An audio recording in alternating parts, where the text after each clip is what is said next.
Welcome to COVID-19. More specifically, the economic responses to the COVID-19 pandemic. In light of the shelter in place orders and the lockdowns and all that stuff, let's do it on NyQuil because, well, when you're locked down and there's shelter in place orders, you can't go anywhere, can't do anything, can't go to work, can't go hang out with your friends, can't have people over, can't have parties. You may as well just sit on the couch and chug copious amounts of NyQuil. I'm not saying that's what I did, but I'm sure somebody did it. Now, this is all pretty fresh in our minds, right? We all really remember what happened with COVID because we all lived through it. So, unlike the financial crisis, where a lot of you might have been like 7 or 8 when it happened, or maybe even younger, here, what the youngest of you were, maybe 15 when it was happening. So, we remember a lot of the stuff. We remember the shelter in place orders, we remember the lockdowns. We remember people getting stimmies. Maybe we didn't all get stimmies because, some of us might have been a little too young, but we remember at least hearing about the stimmies. So I don't really want to get into a lot of that. I also don't want to get into the causes of COVID-19 because, it would benefit me if this video were able to stay up on YouTube and not get pulled down or something like that. So we're not going to be talking about bats. We're not going to be talking about Chinese labs that are releasing genetically engineered viruses under dubious circumstances and having the World Health Organization cover for them. We're not going to be talking about things like that. No, what we're going to be talking about are things that maybe we don't know that much about.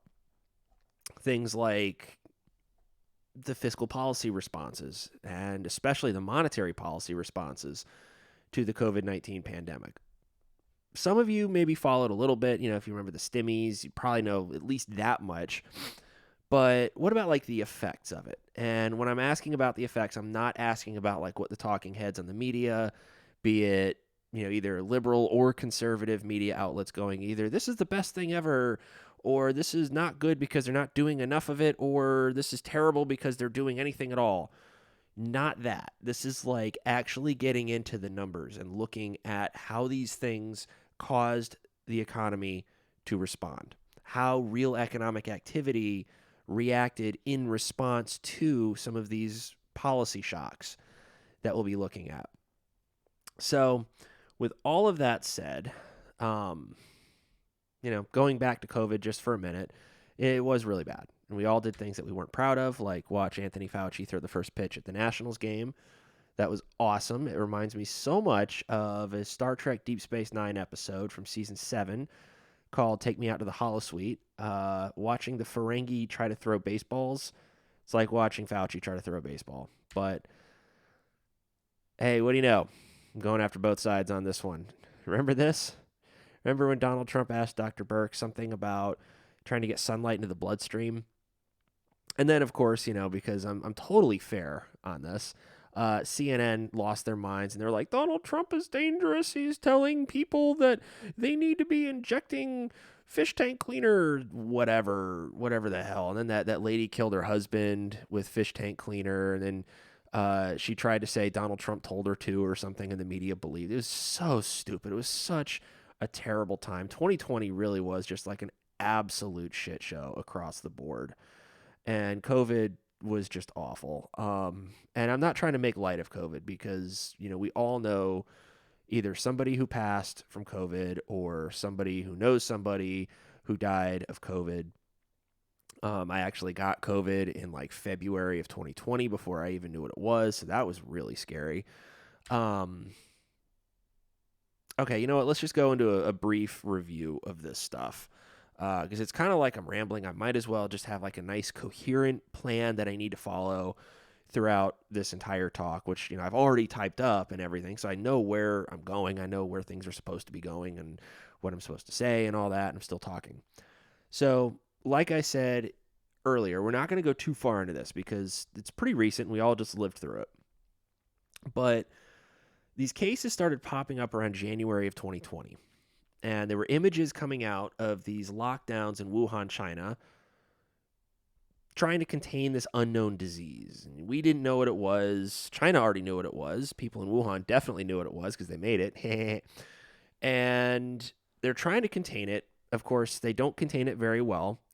Cases start to spread, show up in Europe. Then around February or so, cases had started making their way to the United States. You see a lot of people get sick from this mystery illness. It really sucked. I was actually one of the people that got sick from it back then, and it was horrible. Like some of the later strains that I've caught, I think I've had it like 3 or 4 times now. Some of the later ones that I got, they've been fine. It's like just a minor cold and that's it. But the first time I got it in February of 2020, like I got really scared. I couldn't breathe. I almost had to go to the hospital. It was scary. And then we fast forward to like mid March of 2020, and when people are talking about what this virus is, I'm going, oh yeah, I know what that is because I had it. Yeah, it really sucked. But by then, most of the country's locked down and got these shelter-in-place orders, and Carowinds never opened. I think the biggest travesty of the entirety of 2020 is that Carowinds never opened, and I never got to ride Fury 325. If you haven't had a chance to go ride Fury 325, you need to. This roller coaster is absolutely amazing. By the way, I'm a huge roller coaster nut. I don't know if you guys have sussed that out by now. So, going a little bit more. We remember the notorious 15 days to stop the spread, which lasted for 15 days, and then an additional 585 days or so, give or take, depending on where you were living. We all had to wear the masks. We had to socially distance. We had Anthony Fauci telling us all the time, you got to wear your mask. We got to stay home. We got to work from home. We even got to vote from home. That was awesome. That was great. And when the government instituted this huge shutdown where only essential workers were allowed to go to work, the economy ground to a halt pretty much overnight. And when that happened, when the government's basically telling you that you have to stay home, they kind of have to do something about that, right? One, I mean, they've got to be able to enforce it in some way, but aside from just the enforcement mechanism, there also has to be something that like entices you to stay home and actually listen to them. And that's where the stimmies came in, because if they're going to force you to stay at home, you might run the risk of losing your job, or if you don't lose your job, you're just not getting any income from not working. Well, there has to be something to compensate you for that. And that was kind of what the point of the stimulus checks were. Because in the second quarter of 2020, real GDP fell something, I think it was like close to 30% or something. I mean, it was an insane drop. We had a pretty quick recovery. It snapped back pretty quickly. But, I mean, that drop was just terrifyingly huge when we look at this.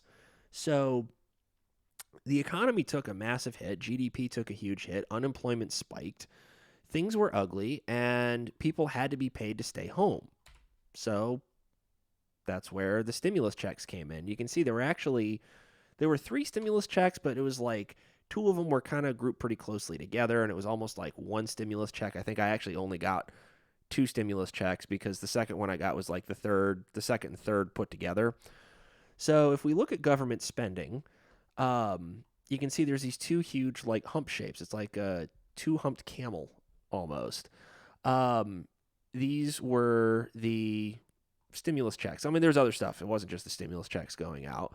But there were like, these 2 major fiscal stimulus packages that went out. So we can see it pretty clearly in the government expenditures data. Now, like I said, when COVID first hit, there were a number of stimulus relief packages that got passed. So these 3 phases that we're looking at, this is just that first hump that we're looking here in the early part of 2020. The first phase was giving money to research a vaccine, giving money to state and local governments to try to stop the spread. Second phase came a little bit later, gave money to private companies so that their employees could get paid sick leave if they got sick with COVID. It made COVID testing free, things like that. Third phase gave $1,200 payments out to everybody who qualified. Those were the stimmies. This one package alone totaled over $2.3 trillion in relief funds. In December of 2020, there was another stimulus bill that was signed that gave out $600 to those who qualify. If memory serves me correctly, President Trump was pushing for either $1,800 or $2,000 to go out. And there were issues. There were problems when it came to trying to work everything out with the House. Um, the next spending bill didn't come out until March of 2021.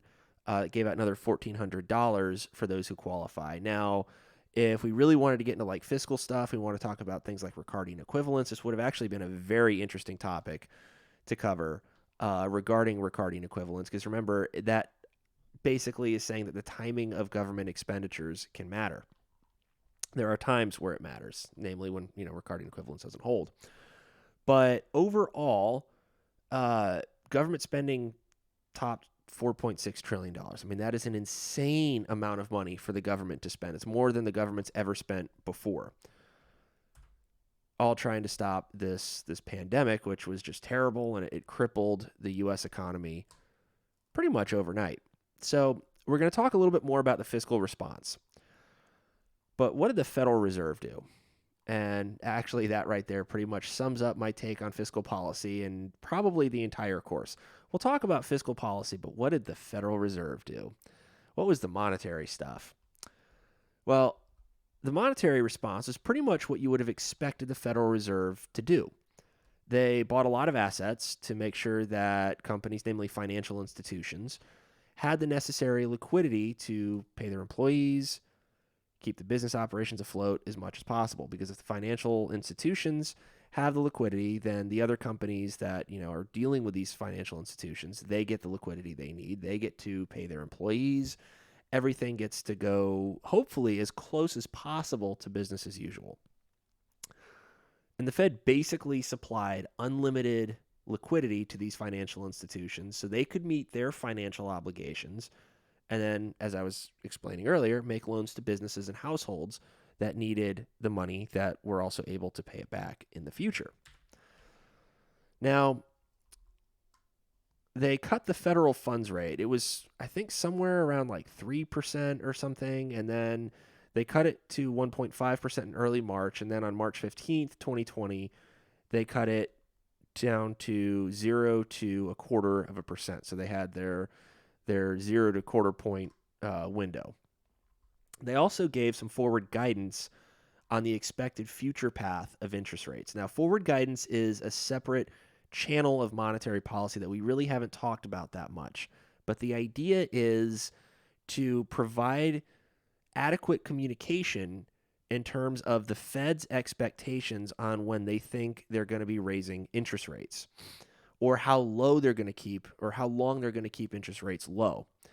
So if they're like, well, we think that over the next couple meetings, interest rates probably aren't going to rise, well, that's communicating what the Fed thinks the economy is going to be looking like in the future. Now, of course, the Fed doesn't have this crystal ball. They don't go, the economy is going to be great in 3 quarters, and then the economy's great. It's just where they think things are going to go. And then that communicates to investors about what the Fed thinks they're going to be doing with interest rates. And that kind of helps investors make various decisions regarding, what assets they want to buy, what they want to hold, things like that. And then that can drive real economic activity. It's called the signaling channel of monetary policy. They also did more quantitative easing. They bought hundreds of billions of dollars of Treasury and mortgage-backed securities over the first few months at the beginning of the pandemic. And then by June of 2020, they set a goal of $80 billion a month in treasuries and $40 billion a month in mortgage-backed securities. So if you remember the previous lecture where we talked about the financial crisis of 2007 and 2008, and I went into what quantitative easing was, they basically just redid that. They just did more quantitative easing. Now, there were some problems with this round of quantitative easing, and we ended up with much more inflation, but the economic circumstances were a little bit different. They also dropped the reserve requirements to 0 in March of 2020. So going back to the lecture on money and the intro into monetary policy, where I talked about the reserve requirements, remember, it's like if I deposit X amount of dollars, you got to keep, say, 10% of that as a required reserve. What the Federal Reserve did in March of 2020 is just cut that to 0. So there were no reserve requirements anymore. There still aren't. naturally there was a huge increase in the money base because remember, as they're buying these assets, what they're doing is they're creating excess reserves, and then they're using those excess reserves to finance their purchase of these treasury and mortgage-backed securities. So we had a huge spike in the money base, and then you can see around late 2021, it started to slow down. That's when they started tapering their asset purchases, and they let some of the assets that they had expire or mature, is probably a better way to put it. And that's where you can see the money base kind of trickling down a little bit. And then, of course, they started raising interest rates in early to mid 2022. And we can see the federal funds rate here was cut down to zero for almost 2 years.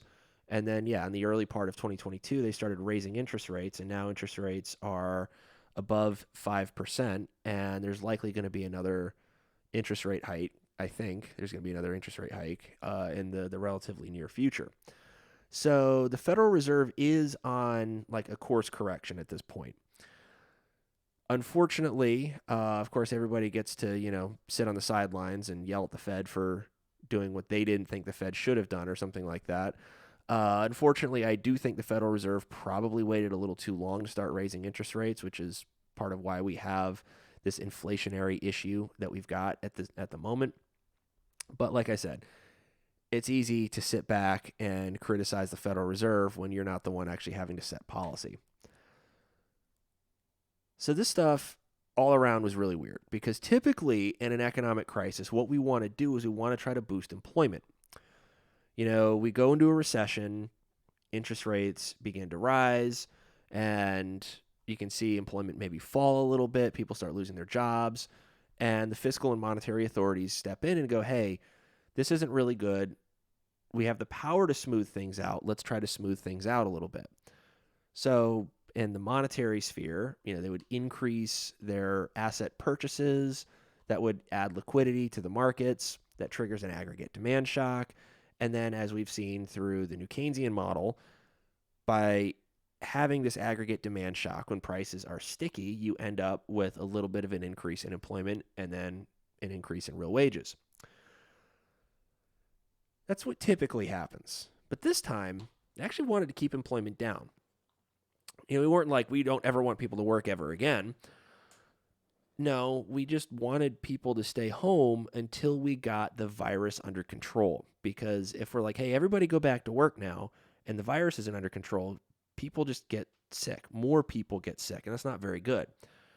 But the problem is, in keeping everybody home, you don't get any production, because production is a function of labor. Remember, Y output is equal to F of K and L. K is capital, L is labor.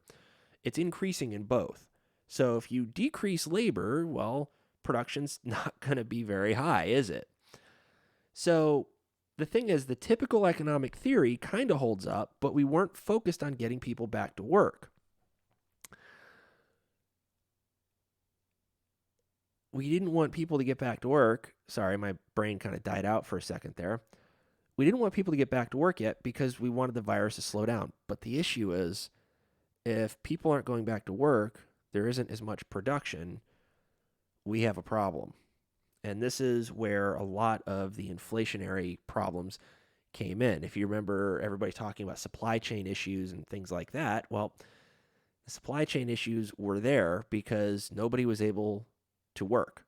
Or the people that were able to work weren't able to get enough done because they relied on other people working who weren't working. Things didn't really pick up the way they should have. When people did start getting back to work, it was a really slow recovery process, at least in that sense. Things weren't excellent, just to put it as mildly as humanly possible. Now, the thing is, though, in terms of looking at this like an economist, not as this talking head or this politico that, has their daily or weekly podcast or something like that. We want to think about this like economists. We want to think, okay, how did these economic variables move? Not, well, they just went up or this just went down or this should go up or, if the Fed spends a lot of money, things are going to be bad because the Fed's evil or whatever, right? We don't want to think about it like that. We want to think, okay, if we have a monetary policy shock, How does GDP respond? How do prices respond? How do interest rates respond? And then we want to actually have data to back that up. We want to have numbers to back up what we're saying. So we're going to be looking at the fiscal and the monetary policy responses to COVID. And this is really one of those cases where, had there been inaction on the part of the government or the central bank, really government and central bank, things would have been disastrous. It would have been really, really bad. So I know it was, I don't remember if it was the last lecture or maybe 2-3 lectures ago, I was saying like, okay, well, if the involvement or the intervention of a fiscal or monetary authority can increase prices, can increase interest rates, make things really not all that great, why do they do it? Well, there are times where the cost of not doing it is greater than the cost that would be associated with just doing the policy. This is one of those cases. Anyways, enough rambling on that. What do? How do I ascertain the effects of COVID-19 in terms of these policy responses to it? Well, I do a VAR model. So the impulse response stuff that we've been looking at, I just do more of that. I use 7 variables here instead of 6. I use real GDP, the core PCE price index, the money base, the 10-year treasury yield, real wages, hours worked, and then I use government spending. And this runs from January 2020, the data run from January 2020 up to September of 2023. Now, it's not a lot of data. This is monthly data. It's not a lot, but at the end of the day, what can you do? Now, the reason I kept wages and hours worked in there is so that we could have some comparison to the ISLM stuff that we saw in the previous lectures, because I don't want to just blast you guys with all these variables and you're like, well, I don't know what this is and I don't know why this isn't there anymore. I want to try to keep things consistent. So even though personally I wouldn't be that much of a fan to include or of including variables 5 and 6 in there, but in the interest of trying to keep everything sort of the same across the board so that you guys can learn, okay, this is supposed to go up, but this doesn't go up here. This is supposed to go up, and it does go up here, or it goes down, or something like that. It's consistently observed throughout the course. And the thing is, we want to see what happened basically when the federal government and the Federal Reserve both spent more money than God. And we get to see what happened when they did that. So what happened?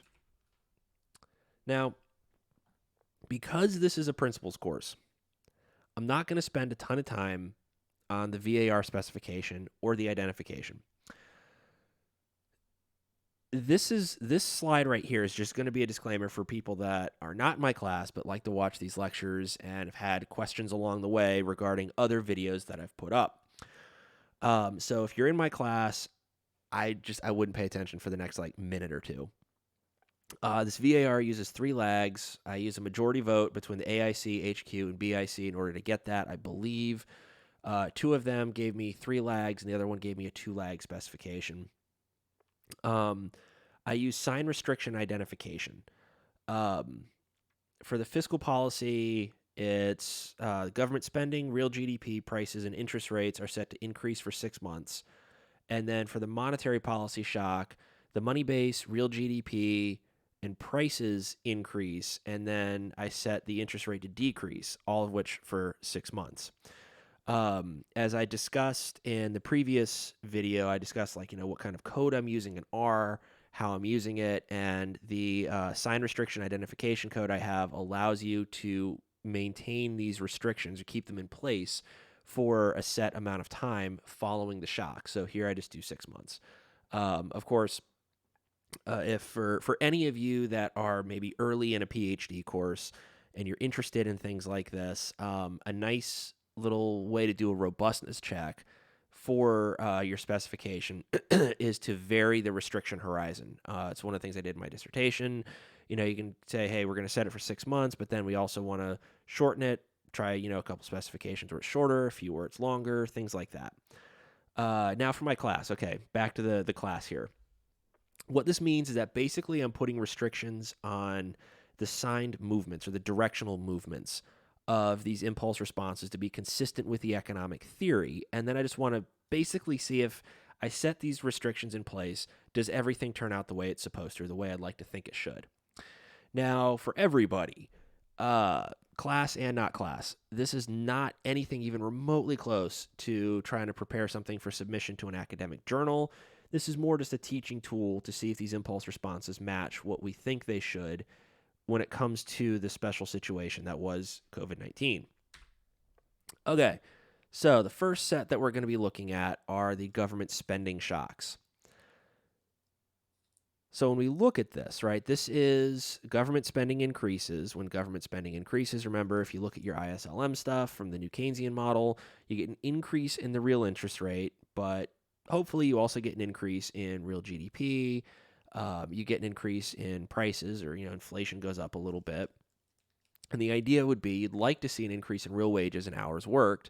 Here, not really so much, at least not significantly so, because, again, just reflective of like the sample period that we're looking at, where they weren't really trying to get people to go back to work right away. But if we look at the real economic response, namely just with GDP, okay, well, it increases about 3.5% to 4%. That's a pretty large increase, especially when you compare that to the pre-pandemic era, but we'll be getting into that a little bit later. But we get an increase of real GDP of about 3.5% to 4%, and prices increase at a maximum of 2%.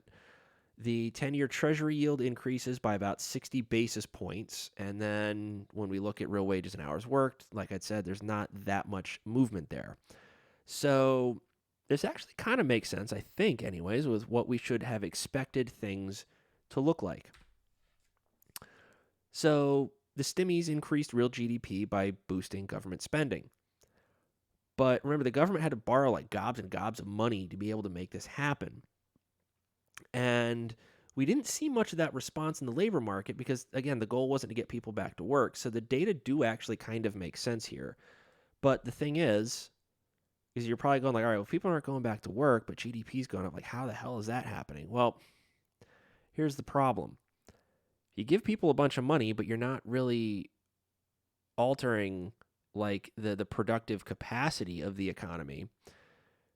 Eventually, that GDP spike is going to sort of die down. It's going to level back off, and then prices are going to increase pretty dramatically because production isn't increasing enough to keep up with that now like stimulated or this boosted aggregate demand.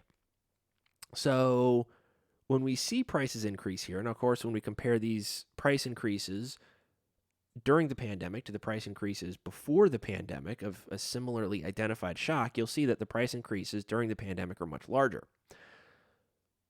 Let's get on to the monetary policy responses. Now, as a side note for the monetary stuff, I left out the government spending impulse responses from the graphs. It's still included in the specification, right? So if we go back, okay, here we are, is the VAR specification that I use. It's the same thing.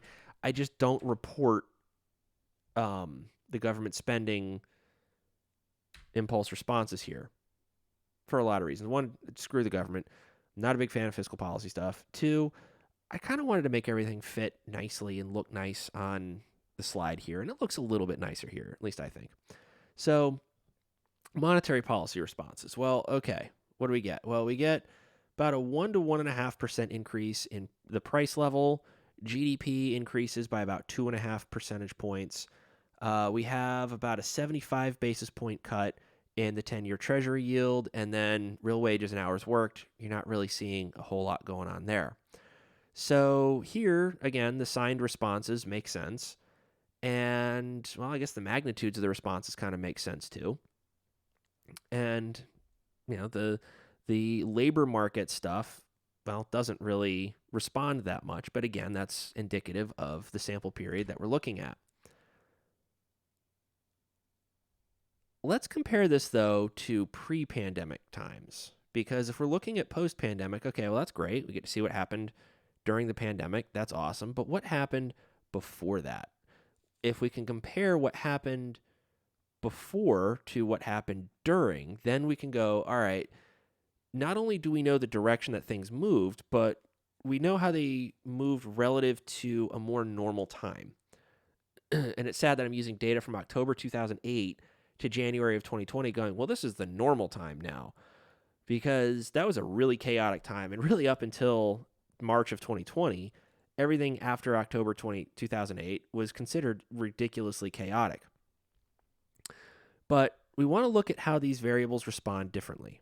The signed responses will be about the same, but the magnitudes of the responses are going to vary a good bit, as we'll see in the next couple of slides.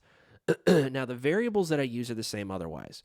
I don't change anything else. I don't switch out any variables here. I don't go, well, I wanted to use the money base, but I'm going to use, like say M2 or securities held outright. No, everything is the same across the board. I just use a different time sample. If I don't do that, well, I can't really compare anything appropriately. It's not an apples to apples comparison. It's an apples to oranges comparison. I hate when people say that shit. The VAR here, for those not in my class, uses two lags as majority vote of the AIC, HQ, and BIC information criteria. The identification is the same still. Okay, so this is before the pandemic government spending shock. Now, the impulse responses look a lot cleaner and smoother. They're not as wobbly and stuff like that. Why is that? Well, it's two big reasons. The first reason is there's just more data here. So it's a little bit easier to compute. The VAR has more degrees of freedom when it's trying to compute this stuff. For anybody that's taken statistics, if you remember degrees of freedom, that stuff really matters as we kind of move on in our education and statistics.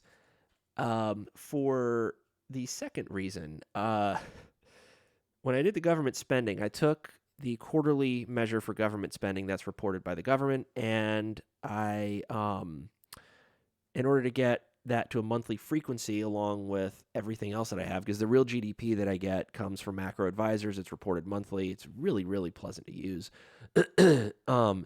Excuse me. Still getting over being sick.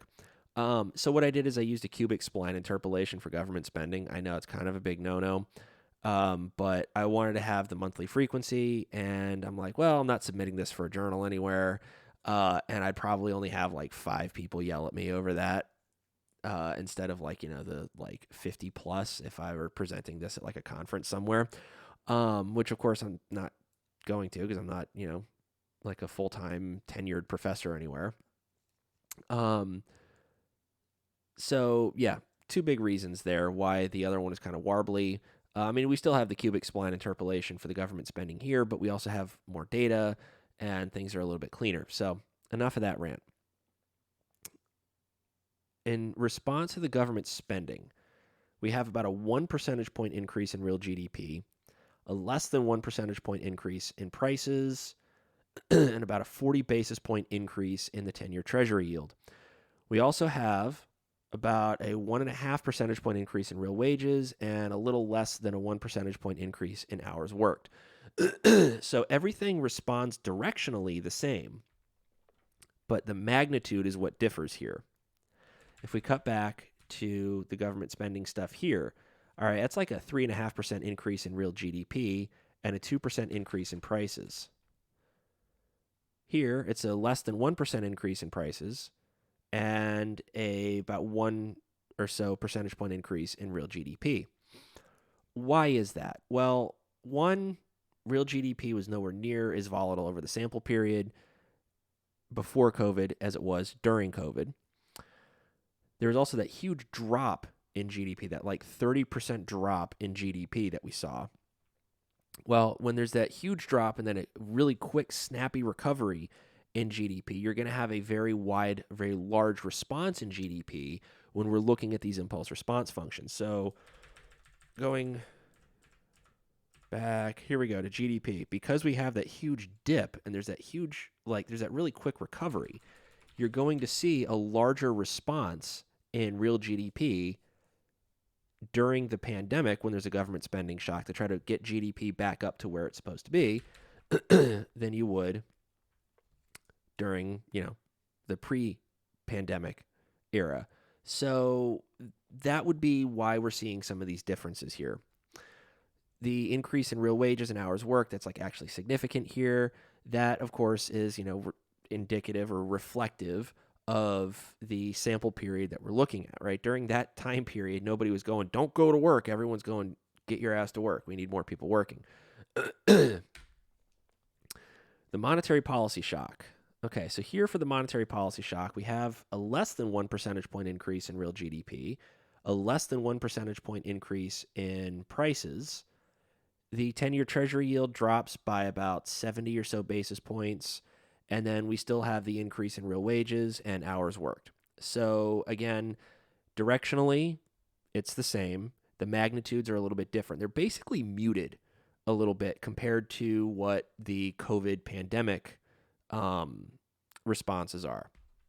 Again, indicative of the sample period that we're looking at. It's, indicative of the data. We're really just letting the data speak for itself here, at least as much as we possibly can.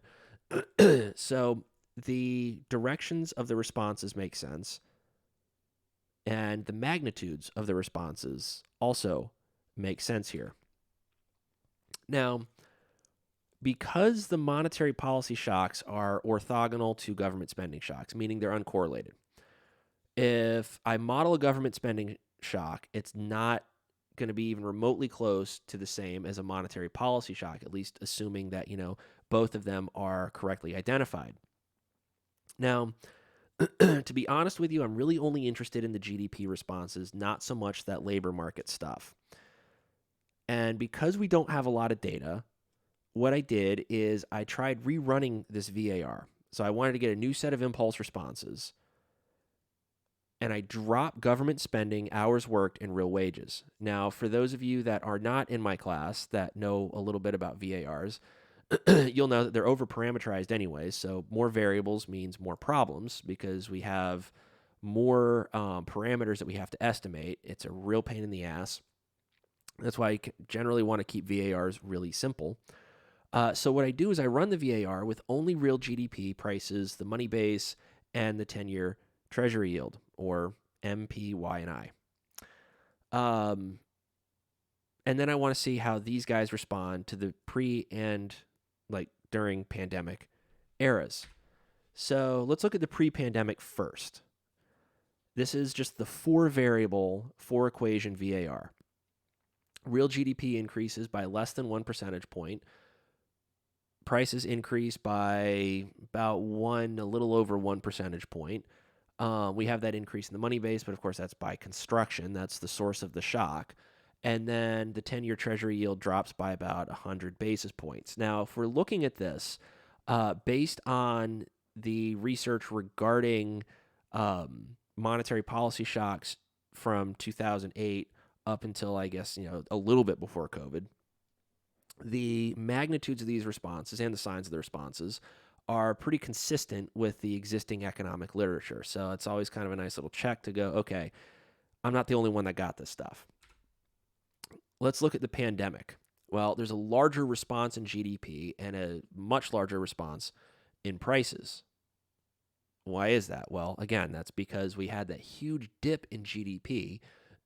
So if we try to get everything back on track, GDP is going to snap up. There's much more variance in GDP during the sample period. So you're going to see a larger swing in GDP in response to a monetary policy shock. The increase in prices, partly because of that, also partly because, people are staying home. And if people are staying home and we're not getting a lot of production, a lot of things aren't being made, the productive capacity isn't, increasing. Well, we're going to run out of stuff to buy. And then as we start running out of stuff to buy, but people still have money in their pockets, what's the next thing that happens? Well, the price is a rationing mechanism.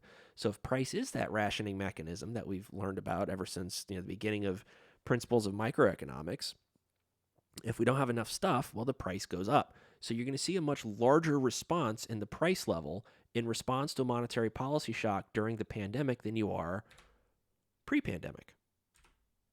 So that would be why we're seeing larger responses in prices there.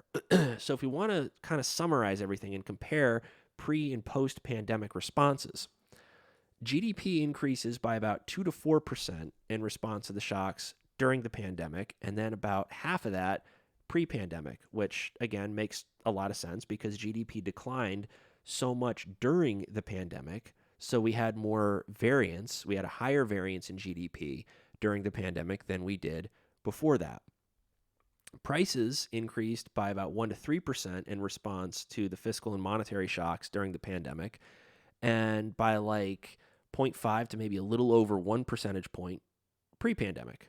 And again, that's because price is a rationing mechanism.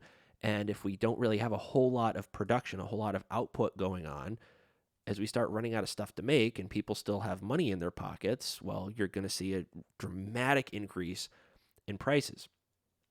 Now, while GDP and prices responded more during the pandemic than they did before the pandemic, hours worked and wages actually had the opposite response. They responded more pre-pandemic than they did post-pandemic. But again, that's indicative of the data in the sample period. So the responses and the differences in these responses do appear to make some sense, at least, that would be consistent with their sample periods because, well, the COVID era itself was just absolutely terrible. The labor market stuff probably had something to do with the high inflation that we were seeing after COVID. And if there's less production, like I said, there are fewer goods and you get more money chasing fewer goods, that means inflation. Now, do we remember this at all? Do we remember these ships sitting off the coast of like everywhere, just waiting? I do. Supply chain problems. Indicative of the labor market stuff. There weren't enough people to be able to, receive some of these shipments. And, well, things just kind of sat at sea for a while. It's not, of course, as bad as, a lot of people said. There were like thousands of ships waiting. No, there weren't thousands. There were a lot of ships that were waiting, though.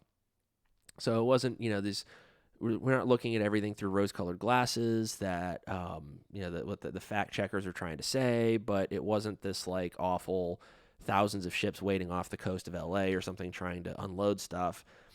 There was an increase in the number of ships that were waiting to offload their shipments. So in the aftermath of all of this, we have ourselves in a little bit of a pickle, so to speak. We massively increase spending, both fiscally and monetarily speaking. And as a result, we have higher inflation, we have more government debt, and finally, the Fed started raising interest rates, thus we have now higher interest rates. But headline PCE inflation, or inflation that includes food and energy prices, peaked at over 7% in 2022. Core PCE inflation peaked at, I think, almost 6%. And core PCE inflation, if you remember, or just core inflation in general, strips out food and energy prices because they're essentially a little bit more volatile. And if the Federal Reserve wants to try to monitor more stable, like slower moving prices, they generally would want to look at core rather than headline. But both are valuable pieces of information. But regardless, okay, so headline peaks at 7%, core peaks at almost 6%. The target's 2%. It's an annual 2% average rate of inflation. Now, there was a lot of talk from politicos, from the media, and from the Federal Reserve, and even the Treasury, thank you, Janet Yellen, about these quote-unquote base effects, especially during 2021 when inflation was going up, and everybody's like, inflation's getting really bad. Like, we're getting worried about this. And the naysayers are, it's not bad, it's just base effects. What are these base effects? Well, they're comparing the base year in the inflation computation. So if we're looking at, say, March 2021, we're going, hey, inflation's starting to get kind of ugly. They're going, well, that's because, inflation was really, really low in March of 2020. So this increase in inflation that you're seeing isn't really that prices are getting that bad. It's just that prices were really, really low before. Now they increase a little bit, and it looks like they're moving more than they were. That's like kind of half bullshit and half not bullshit. Prices were increasing. And these base effects, we're illustrating maybe a slightly larger increase in prices, but there was still an increase in prices. And when people are looking at this, especially when there was talk, I'm sure maybe you guys remember about whether it was like a transitory inflation response. And of course, policymakers are saying it's transitory, trust us, it's transitory. But then, they're not doing anything policy wise to try to get inflation under control. It's only as transitory as you make it, guys. That kind of all ties into this stuff with the base effects and this massive increase in inflation that we were seeing. Now, if we looked at annualized monthly inflation, it actually topped 10% for a little while. Now, what do I mean by this? Well, inflation is typically computed by looking at a year-over-year increase. So if I'm looking at the inflation rate for November of 2023, I would compare the price level of November 2023 to that in November of 2022. And I would do my percent change, and that would give me my year-over-year rate of inflation. If I wanted to look at month over month instead, which I think actually makes more sense, because it's not going where were things last year, it's saying where were things last month, and then you can just annualize that month over month figure. Probably a little bit more of an accurate measure of inflation. Doing so actually gave us inflation at over 10%. You can see why they wanted to stick with year over year now, because that was well below 10%. And regardless of which measure of inflation we want to use, the Federal Reserve kept their asset purchases running through late 2021 before they even started tapering. So that's not even saying we're going to be raising interest rates. That's just saying we're going to stop buying as much. They didn't actually raise interest rates until 2022. So if we look at headline and core PCE inflation, you can see it's generally pretty low from 2014 all the way up until about 2021, and then it has a huge spike.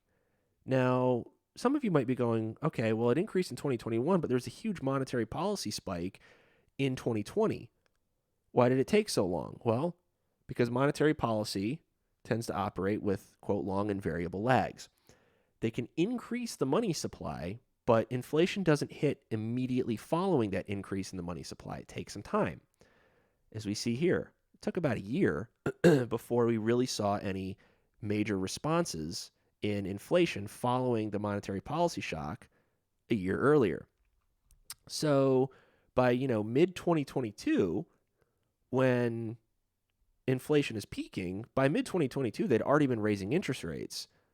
But because monetary policy moves with long and variable lags, it was going to take a while before we would really see the effects of those interest rates rising. Think of it like when you're in the shower.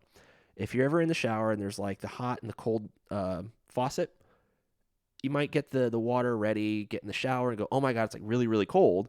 So what's the first thing you do? You'd crank the hot faucet to try to increase the amount of hot water coming out, and then you scald yourself a couple of minutes later. And you're like, oh my God, it's really, really hot. You turn that down, you turn the cold water up, and then you freeze again.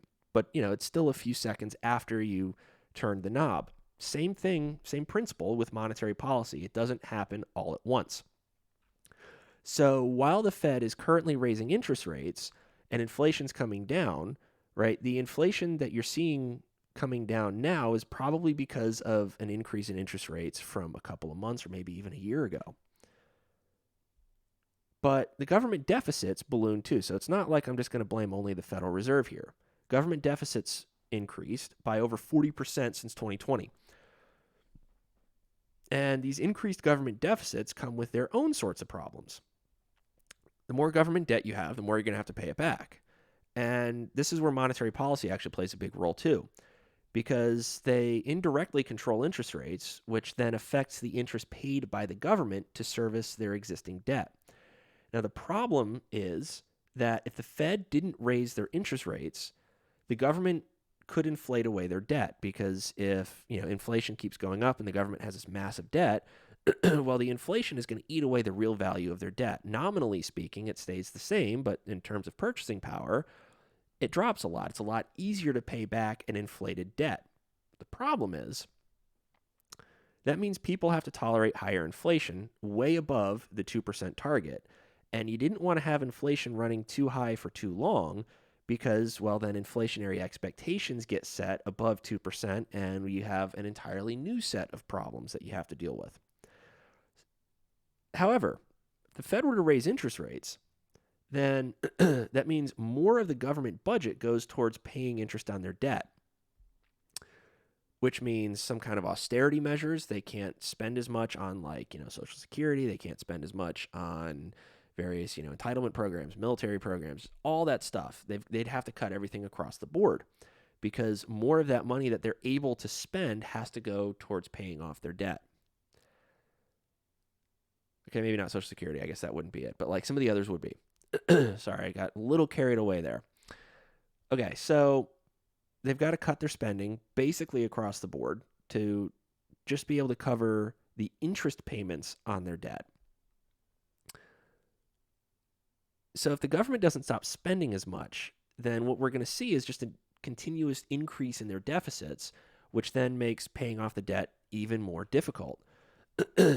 If we want to look at the federal government debt, just in terms of just the level, in billions of dollars, since 2014, this is what we have.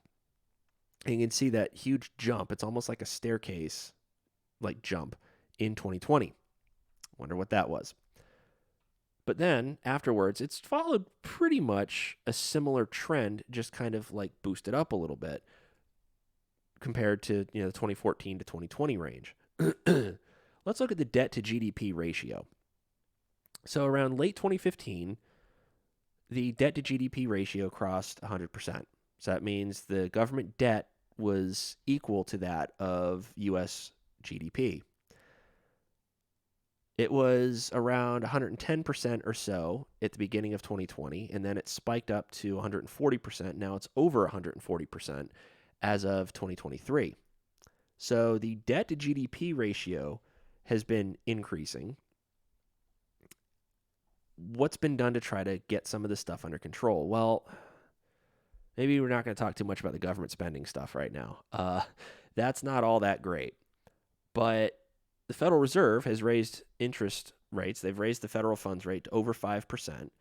Inflation's been slowing, but as of right now, it's still a little over 3%, which is like 1.5 times the target inflation rate. It's better than 6 or 7%, but that's still 1.5 times, 150% of the target inflation rate that the Federal Reserve wants. So, probably still going to see some interest rate hikes in the future. Things are getting better, basically, but we're not out of the woods yet. And with interest rates going up, the problem is it's going to be more difficult for the government to borrow in the future because nobody wants to borrow with higher interest rates because, well, it costs more. You got to pay a lot more back. And until inflation really normalizes, the Federal Reserve is still going to be tasked with trying to raise interest rates quickly enough to get it back down, but not so fast that it makes government debt repayment too difficult. So let's wrap up. Very long video, I know, but hopefully a very interesting video. It was for me. I hope it was interesting for you guys. What did we learn? Well, we learned about the economic responses to COVID and a little bit about the state of affairs since.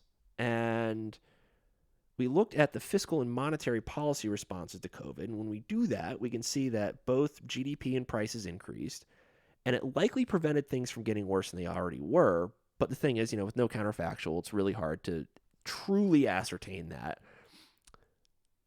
We can, of course, try to suss out some sort of like a statistically constructed counterfactual, but that's not the same thing as going, let's look at a universe where this stuff didn't happen. Now, we didn't really see hours worked or real wages increase that much during this period, which does make sense because the government didn't want people getting back to work right away because they wanted to try to keep the virus under control.